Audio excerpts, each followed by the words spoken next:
पीठ में दर्द है तो डॉक्टर, बाबा जी इसको क्या करे? ये बाबा जी क्या करे? जैसे किसी को रोग है, किसी को दर्द है, तो डॉक्टर के पास जाए। आशीर्वाद से नहीं ठीक होता। देखो बस वही समझ में नहीं आता, इसी भटकाओं में सब भटक रहे हो। कोई जंतुर बांध देगा, कोई आशीष, इसीलिए तुम सब अच्छे कर्म करो।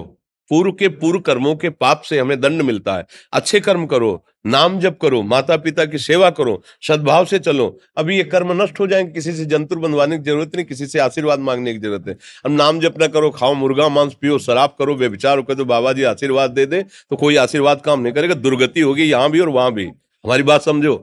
अब जरूर बुरा लगता है, सत्य विषय बुरा लगता है, पर अगर बच्चा सावधान हो जाओगे तो सुखी हो जाओगे। कोई भी हो, हम किसी एक के लिए बात नहीं करते, सबके लिए करते हैं। सब भागते हैं इस बात में कि बाबा जी आशीर्वाद दे, रोग रहित हो जाओ। कभी नहीं होगा, कभी नहीं होगा। तुम्हारे आचरण ठीक होंगे तब तुम्हारा सब काम बनेगा। हाँ अब देखो ना, खा रहे हैं जीवों को उबाल उबाल करके मांस, पी रहे हैं शराब, कर रहे हैं बेविचार, बुद्धि भ्रष्ट होगी और नष्ट होना पड़ेगा, क्योंकि आचरण गलत है। कोई आशीर्वाद किसी का काम नहीं करेगा।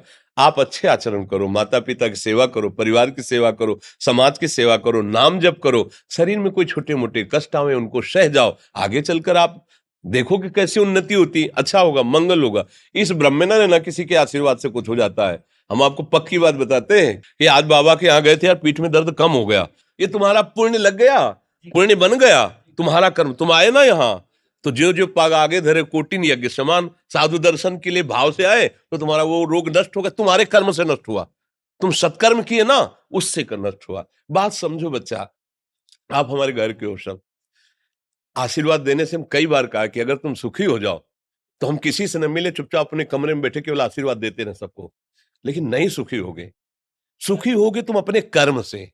को न काहू के सुख दुख कर दाता, और निज कृत कर्म भोग सुन भ्राता। हे भाई, अपने कर्म का भोग ही आपको भोगना पड़ेगा। कोई भी तुम्हारे कर्म को नहीं मिटा सकता, एकमात्र भगवान। एकमात्र भगवान, मेरी बात मान लेना। उनकी शरण में और नाम जप करो, सब ठीक हो जाएगा। तुम्हारे भजन से होगा, तुम्हारे अच्छे आचरण से होगा, तुम्हारी धार्मिक प्रवृत्तियों से होगा। अब ये बात ना समझो तो फिर हम क्या कह सकते हैं? नहीं, हाँ यही तुम्हारा जन्मदिन की सफलता है कि हमारी बात मान लो, राधा राधा रटो, कोई नशा मत करना, अपने माता पिता की सेवा करो, समाज की सेवा करो जितना। और जो कष्ट है वो स्थायी नहीं है। आज विपत्ति आई, कल खत्म हो जाएगी। अभी दिन है, फिर रात आ जाएगा, रात है तो दिन आ जाएगा। ये क्रम चलता रहता है, हमें निराश नहीं होना। सूरवीर योद्धा की तरह हमें जीना है यार, कायर की तरह नहीं जीना है। जी ठीक है।